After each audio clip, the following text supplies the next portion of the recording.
You know, it's the ultimate adrenaline rush.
Throughout a season is really hard. If you're not winning the whole time, someone else is going to pass you by. So.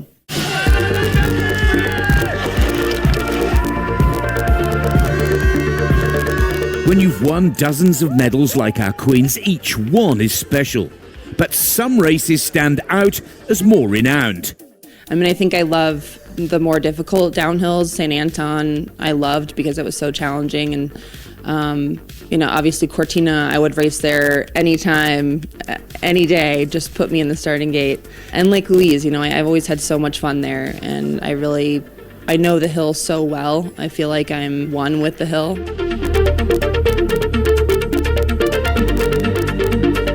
Cortina is the queen of speed. I won it the first time in 2018, and I got my first red bib ever, and I won it with Lindsey and Michaela. It was an incredible podium. I felt like I was in an American sandwich. And what an American sandwich! More than just rivals, these girls inspire and push each other in a very healthy way. It's a privilege to say that I've been skiing both in Lindsey Vonn and Michaela Schifrin's era, because they're the goats. Winning the Olympic Games and competing for the downhill globe together was a huge pain for me. I think the funnest rivalry I've ever had is with Sophie. I never felt like we were competing against each other. We were both just two women who loved going fast, and we were happy no matter what the outcome. When you're racing, the power you or Lindsey had was really strong. So coming already on the start, knowing that maybe you can play for second or third was sometimes hard. And then I said, okay, skiing is well, that's what I need to improve, and then I will slowly get to her level, and that's what it happened at the end. Such positive rivalry and camaraderie aren't new to the sport and have been passed down from generation to generation. And Renate, she helped me so much my first year in World Cup. She was the one I could ask anything, and this was for me so impressive. I think when I first came on the World Cup, they thought I was just a punk, skinny kid.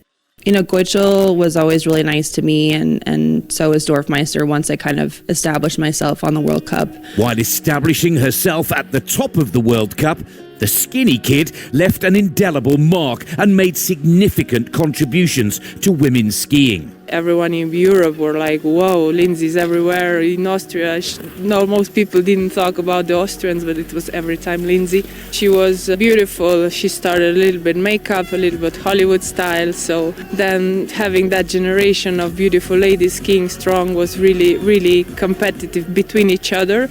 But she was bringing a lot of new things in alpine skiing. So I kind of just did things my way, which was different. You know, I definitely got a lot of pushback because I didn't follow the rules. I didn't do things the way everyone expected me to do them. I wore makeup. When I started racing, no one was wearing makeup, and I got made fun of by my peers, by men, and that was my way. You know, I felt like it made me ski faster, which was definitely in my head. But, you know, that was something that I felt like expressed my personality, and I never changed the way I was because someone didn't agree with it. I hope I, you know, changed people's perception of what is possible in our sport, but that's not really for me to say, I guess. Lindsey undoubtedly contributed greatly to women's skiing, as did this new era of empowered yet powerful skiers. Looking ahead, what do the Speed Queens wish for the future of their sport? when it's snowing, we are so happy now. It's like something special, even though the races then sometimes are cancelled, but it's important to talk, all the actors together, to make some decisions and to find the right solution for skiing, to have it interesting for the youngers that are coming up. I have a really strange idea for the sport. I would like that, seeing the climate changes, to introduce 2 seasons in 1 season. The first season in the south hemisphere during the summer and during September and October, and then the other 3 months and 3 months and a half in Europe.